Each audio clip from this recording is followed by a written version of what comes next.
வணக்கம் நண்பர்களே.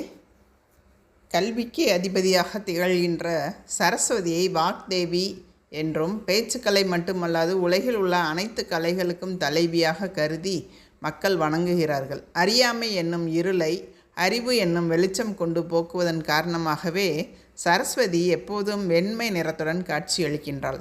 அத்தகைய சரஸ்வதி தேவிக்குரிய மந்திரத்தை தினமும் கூறி வழிபட பேச்சாற்றலில் சிறந்து விளங்கலாம்.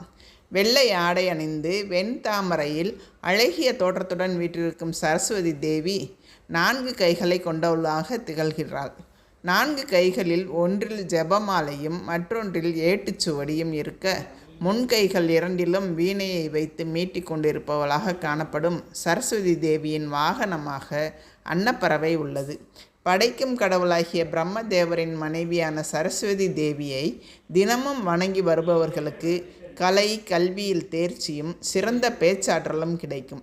தங்கள் குழந்தைகளுக்காக வேண்டிக் கொள்ளும் பெற்றோரின் வேண்டுதல்களையும் சரஸ்வதி தேவி நிறைவேற்றுகிறாள் என்பது குறிப்பிடத்தக்கது. சுய சிந்தனை பேச்சாற்றல் இன்றி அடுத்தவர்களின் ஏளன பார்வைக்கும் கேலிக்கும் ஆளாகுபவர்களின் வளர்ச்சிக்கு சரஸ்வதி தேவியே தாயாக இருந்து பெரும் துணையாக இருந்து காக்கின்றாள்.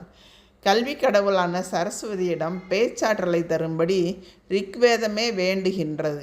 அந்த ரிக்வேதமே வேண்டுகின்ற மந்திரத்தை குழந்தைகள் முதல் பெரியவர்கள் வரை அனைவரும் தினமும் படித்து வருவது சிறப்பாகும். அம்பிதமே நதீதமே தேவிதமே சரஸ்வதி அப்ரசஸ்தா இவ ஸ்மசி பிரசஸ்திம் அம்ப நஸ்கிருதி. இதுதான் அந்த மந்திரம்.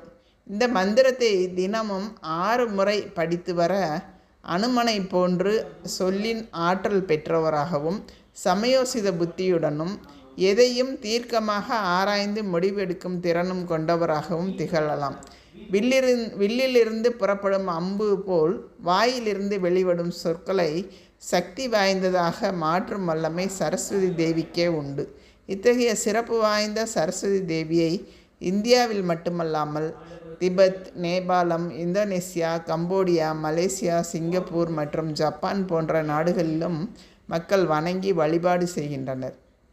அத்தகைய சிறப்பு வாய்ந்த சரஸ்வதியிடம் நாமும் பேச்சாற்றலை தரும்படி இந்த மந்திரத்தை தினமும் ஜெபித்து வேண்டிக் கொள்வோம் நண்பர்களே.